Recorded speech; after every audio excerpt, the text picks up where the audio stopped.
Good evening, Sanibonani. How many of you actually read the book?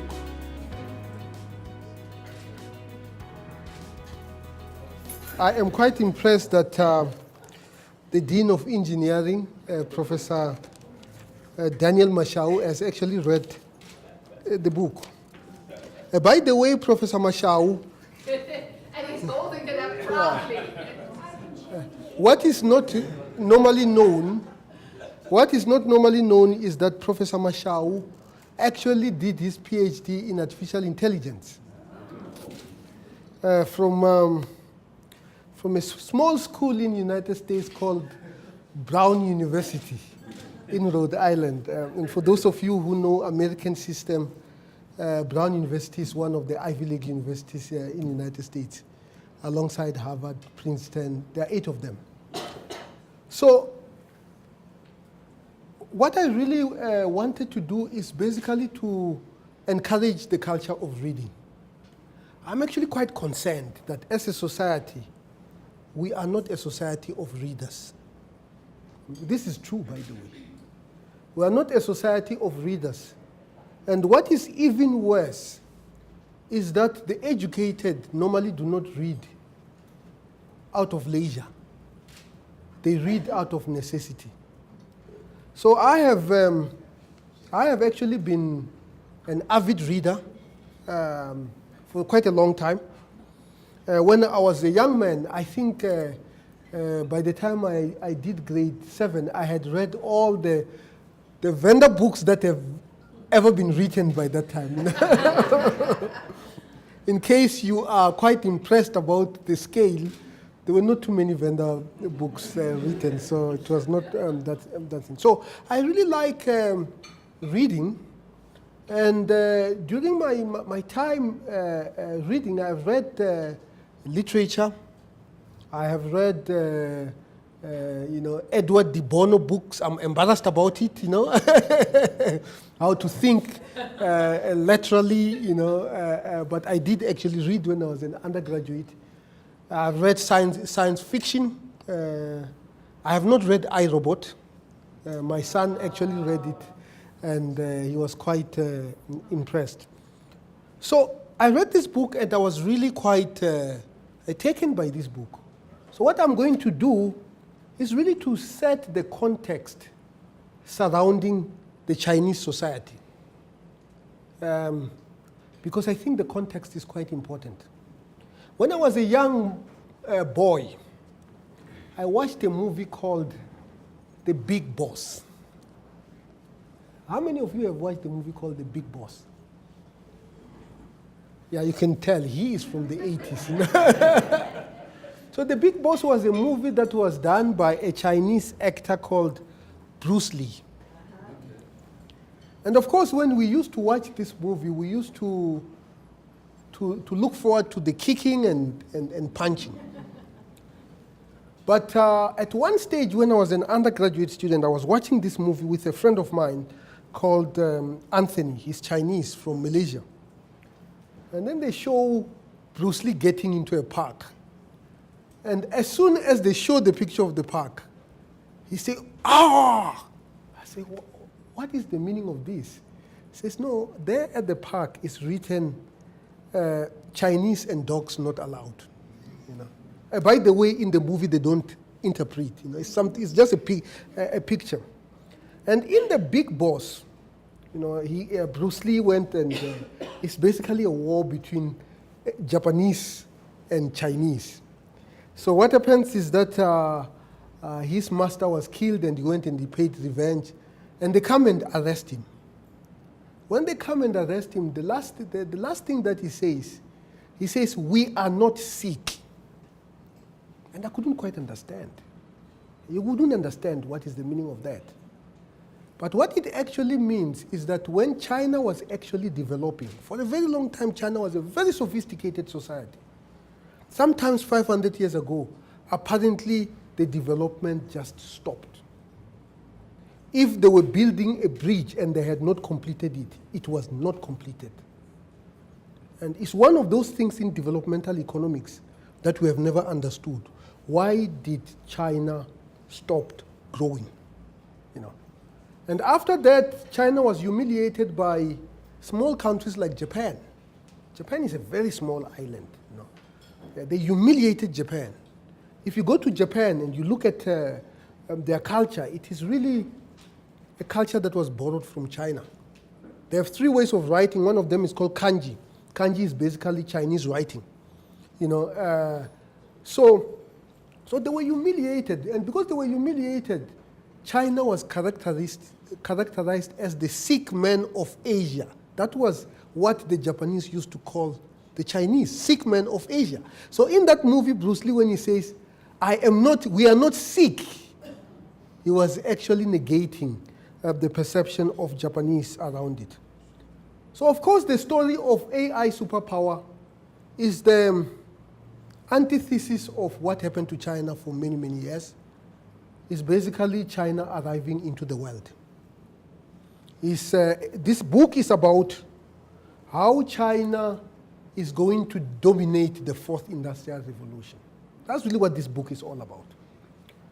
And the reason for that is because China had all the elements to be developed. In fact, you know, they say if you go to Asia, Asia is divided into 2.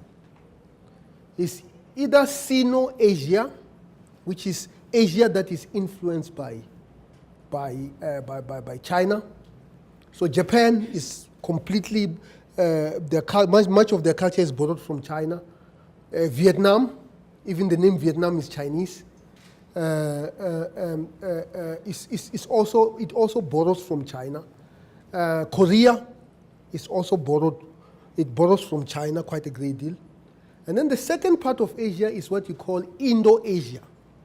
That is the Asia that is influenced by India.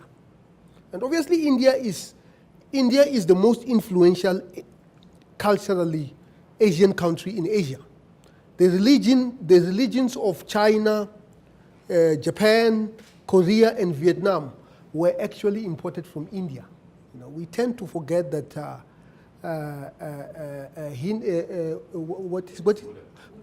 Buddha was actually a Hindu. You know, he was a Hindu. He was not. The people who followed him called themselves Buddhist, but he was a Hindu. Almost the same with Christianity. Jesus was a Jew, you know, and those who follow him became Christians. So China is a had all the elements for the country to actually succeed. The first element, which is very, very important, is that Chinese are obsessed about education. They're almost so obsessed about education that every now and then you will hear that people in village, they got poisoned because they took some medication that was sold to them because they were told it was going to make them smart. So they're very obsessed about education. And that obsession about education comes from historically. If you wanted to be a civil servant in China, you had to take a civil servant service exam. And this is not like 200 years ago. They were doing this 2,000 years ago. So as a result, the Mandarins, who became the rulers, actually were highly educated people.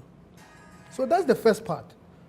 The second thing that influences China is this gentleman called Confucius. You have to go to China to be able to see these things. You know? And we organized a trip for our deans to go to China last year. We organized for our SLC to go to China. Waste of money, I must add, you know, because they did not go with the attitude of learning. We should go there to learn how they do things. So basically, Confucius is a dominant culture.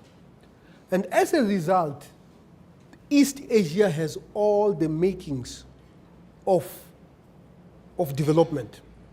So that is why, you know, Japan was introduced to technology, and within 20 years of introduction of Western technology, they fought Russia and defeated it.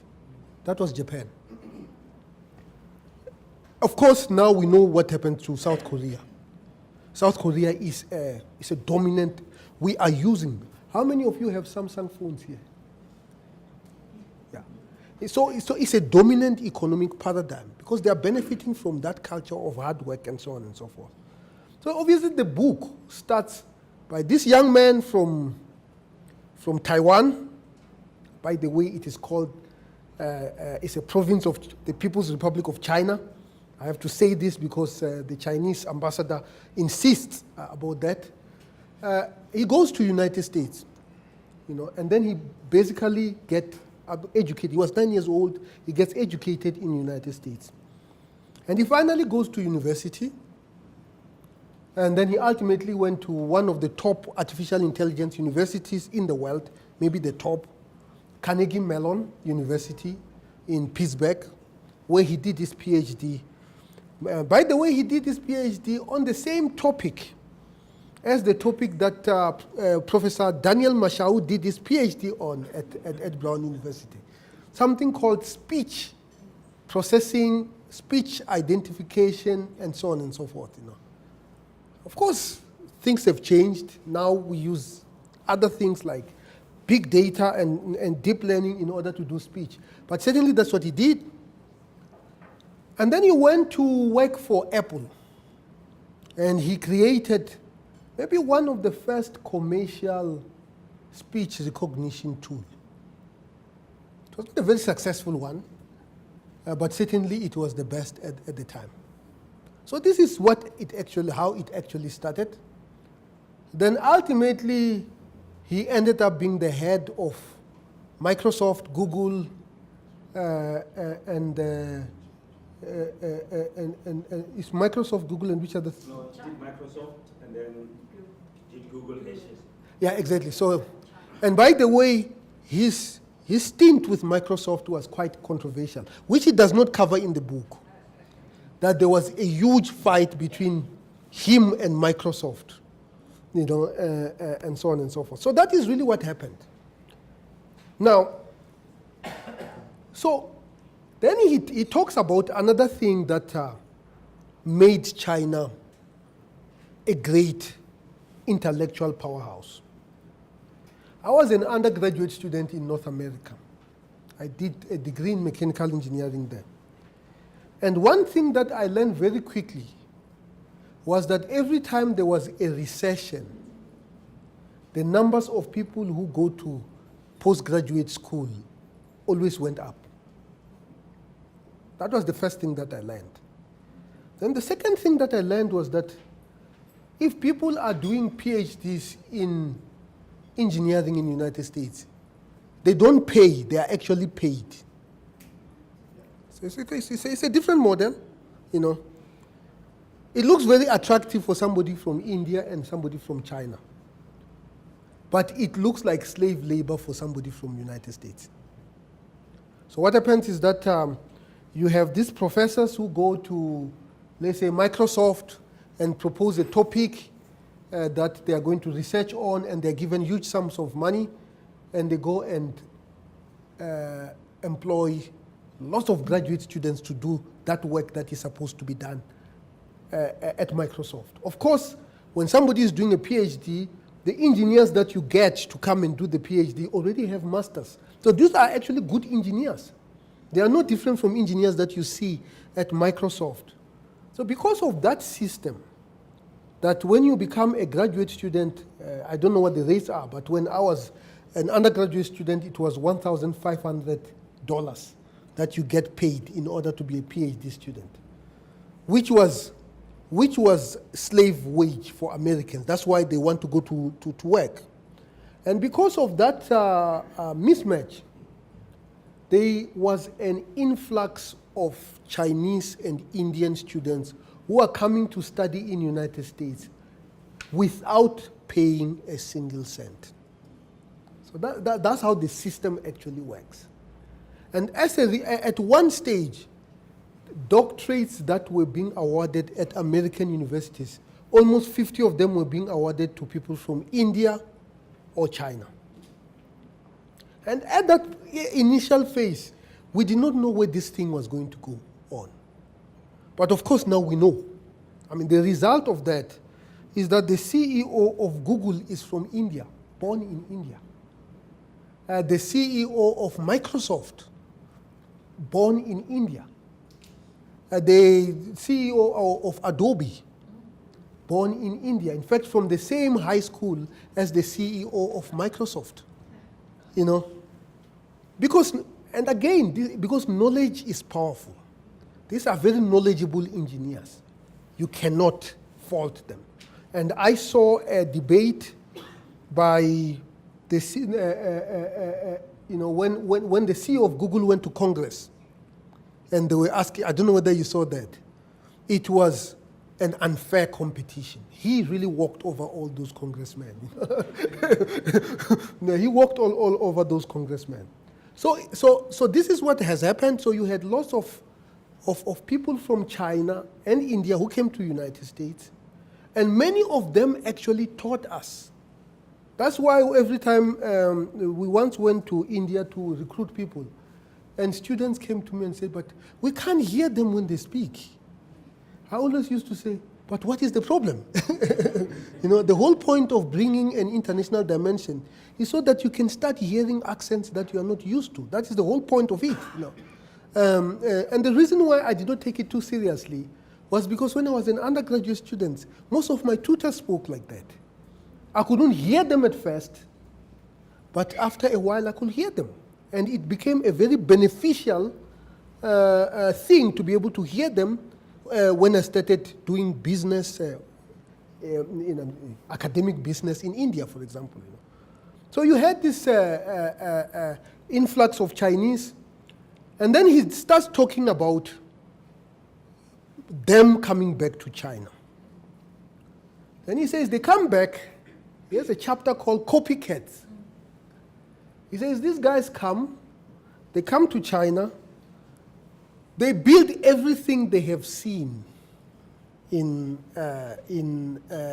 United States. And then and the importance of that is that once you can be able to build, innovation becomes easy. You can be the most innovative person, if you cannot be able to build what you want to do, you can't be able to do it. And of course, we know the rest is history. Ultimately, what happened now statistically, in the industries of the fourth industrial revolution, you have 20 biggest companies in the world. 9 of them are from China, 11 are from United States, not a single one from Europe. And I can almost assure you that in the next 10 years, you will have more companies from China on that list than from United States. So the other thing that he also quite speaks about is what is the state of expertise around the world. He says currently, of course, most of the experts in artificial intelligence are in the United States. Then he says, but that does not matter. Because unlike in the previous industrial revolution, where you had to build a factory, you had to have bricks and mortar to be able to build a factory. The technologies of the fourth industrial revolution, you can multiply them just by the click of the button. And then he says because of that, countries that are going to dominate that space are countries with abundance of data. And China is actually collecting more data than the United States. So that is why, and obviously United States is the second. And that is the basis in which he obviously projects that as we move forward, it will only be United States and China. And the rest of us, we will have to be at their cocktails. Quite important, Then he says that in this era, innovation is not going to be as important as we think it is going to be. And then he says in artificial intelligence, by the way, he's right, says in artificial intelligence in the last 30 years, the big idea is deep learning. And it was not even a new idea, by the way. It was just advancement of computing power. That unless some new paradigm comes that will be very difficult to reproduce, then data will be the one that will determine who actually is going to dominate the space or not. And then obviously, just because I don't want to be the one speaking, I also would like to hear your opinions about this book. Then all of a sudden, he starts talking about cancer. That shocked me quite a bit, because at first I thought maybe he's talking about how artificial intelligence is going to be used in cancer diagnosis. But he talks about him actually being diagnosed with cancer. And for me, that was a very symbolic thing. Because the technology of the fourth industrial revolution is so grounded in the abilities of humans. It's when you start making machines that are able to interact with humans. And we have been able to do quite a great deal of that. There are areas that we have not been able to succeed.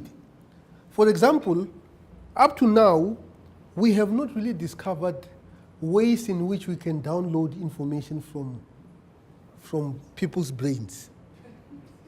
We have not been able to do it. The only way you can be able to access information from the brain is through 5 senses: hearing, tasting, smelling, and so on and so forth. So the technologies that have been done, whether it is a monitoring system that monitors our health, and so on and so forth, requires that people understand technology and people. It's very, very important. You have to understand technology and you have to understand people for you to be able to actually survive in this era. You must be so proactive in understanding people that so that you can be innovative. Not too long ago, we went to China with Professor Sina. So the Chinese version of Uber is called Didi. And this Didi is actually quite an impressive thing. When here in South Africa, when an Uber driver comes, they probably will text you and say, "I have arrived." There you can write in English. When it arrives to the other person, it's in Chinese. He replies in Chinese. When it arrives to you, it's actually in English. Something that I have not seen in Uber, by the way. The second thing is that as you are moving, it tells you turn left, turn right. And by the way, I once couldn't find my Uber in London, because I was at King's Cross and the person said, "I'm parked outside." I said, "Where?"